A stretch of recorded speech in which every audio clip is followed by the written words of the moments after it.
The science of psychology has four goals, and you'll want to not only know what they are, but you'll also want to be able to tell the difference between them and identify examples of them given to you on questions.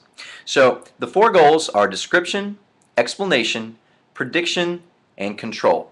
I'll walk you through each one of these four goals, and then I'll give you an example that demonstrates all four of those goals in use. I'll end by telling you how to avoid some of the more common mistakes that people make with this learning outcome. So let's start with the first goal. The first goal is description. This is when you are simply observing behaviors or situations and you're recording what you see, what you hear, all the information that you're gathering.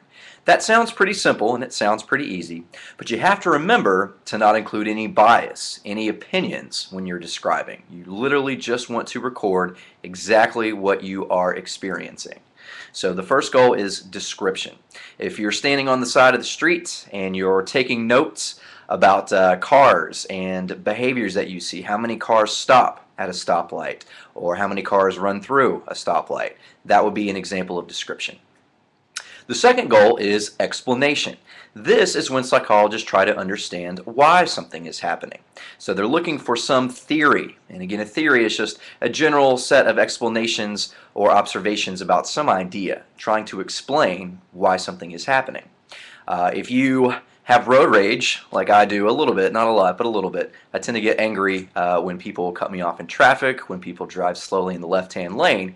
A psychologist using this goal would try to figure out why I have this aggression behind the wheel of a car. Where does that come from? So that would be an example of explanation. The third goal is prediction. This is when you try to figure out what will happen in the future.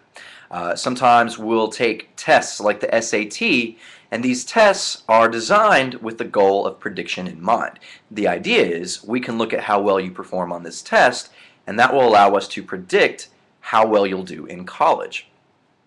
SAT and all those tests aren't always perfect predictors, but that's at least their goal. So that would be an example of prediction. The fourth and final goal is control. This is when psychologists are actually trying to change something in the environment. Usually they're trying to decrease an illness or increase positive emotions in people. There are psychologists currently using control to try to eliminate Alzheimer's disease, which unfortunately probably affects several of you in some way. Control in a road rage example might be if someone had trainings or interventions that they want to give people to make them less aggressive behind the wheel of a car. So those are the four goals: description, explanation, prediction, and control.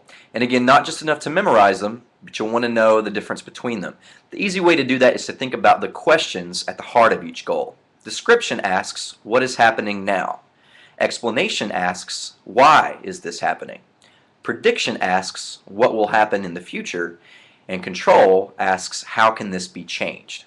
So if you think about those four goals in the context of the questions behind them, it actually gets much easier to tell them apart. You can think about the road rage example I gave you, some of the others. Your textbook also has some good examples.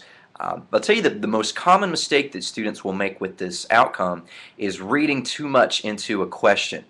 You might see a test question that asks you to talk about a psychologist who is writing down behaviors they see in a classroom. And you might think to yourself, well, they're probably doing that to try to explain something or to predict something. But unless that question includes those words, you just want to say exactly what is happening in that question. If that question says someone is taking notes and that's all it says, well, then that's description.